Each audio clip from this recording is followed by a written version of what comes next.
Good morning, good afternoon, good evening, whenever you're seeing this. My name is Gregory DeBruler, and I'm coming out. Yep, I got a t-shirt on today. It's my inauguration day.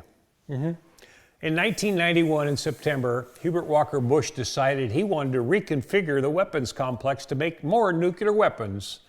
What a crazy idea. At the same time, Ted Kennedy was creating a thing called the Plutonium Control Act, where he wanted to reduce the amount of nuclear weapons, but Hubert Walker Bush wanted to build them. So what'd they do? They had to have public hearings.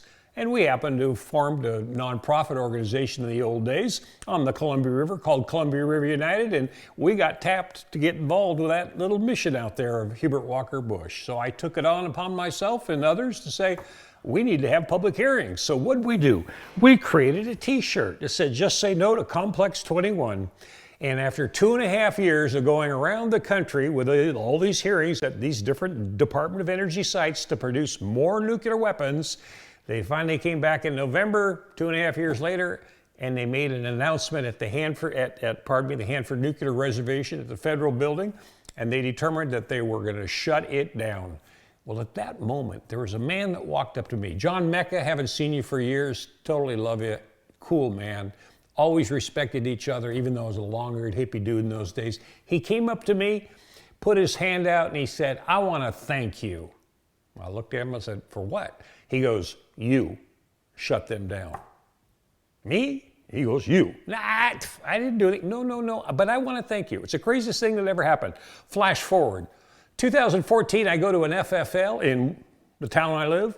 I put a gun there, wanted to sell it off. It was a Glock, too big, too small for my hands. And hey, about 2 months later, it didn't sell. I went back there and they said, hey, you got to do a background check before you get your gun back. I said, whatever, do a background check. I don't have any problem. So the next day I show up and there it was, my background check. Well, you can't have your gun. What? What do you mean I can't have my gun? It's my gun. I brought it in here.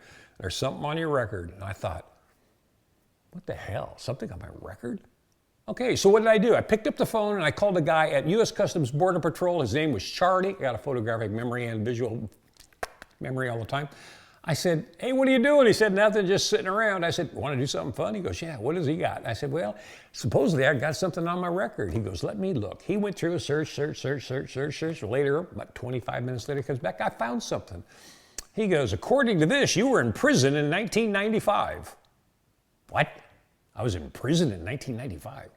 1995, what was I doing? I was sitting on federal advisory boards. In fact, I applied to be the director of cleanup for the state of Washington, to be the director of cleanup for the Hanford nuclear site, and also to be the director of cleanup for the entire nation in Washington, D.C.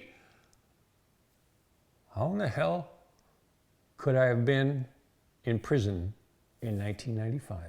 That's why I'm wearing this shirt today, because I want to go to Canada. Yep, those damn Zionists are scaring me. I got to move to Canada. Well, because why? Trudeau said, we don't want you influencing our country. I want to go there to see. Maybe it's a good place to live. You know, it's a lot cheaper than America. But the bottom line is this. The U.S. government does not represent you. They represent the military-industrial establishment, the complex. And the military-industrial complex, we have somebody that's shown his true colors. His name is Bibi, Mr. Netanyahu. Yeah. And you know what Israel was doing in the 60s? They were stealing yellow cake from us so they could make nuclear weapons because we didn't really trust them. Kennedy didn't trust them. Well, you know what they did with him? They killed him. I brought my shirt out because if I go across the border and never get stopped, I just want everybody in America to know that I told you the truth. And I don't lie to anybody. The truth matters.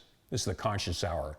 Pick up the phone, call your congressional representatives and tell them to shut this war down. Leave Palestinians alone. Thanks for tuning into the Conscience Hour.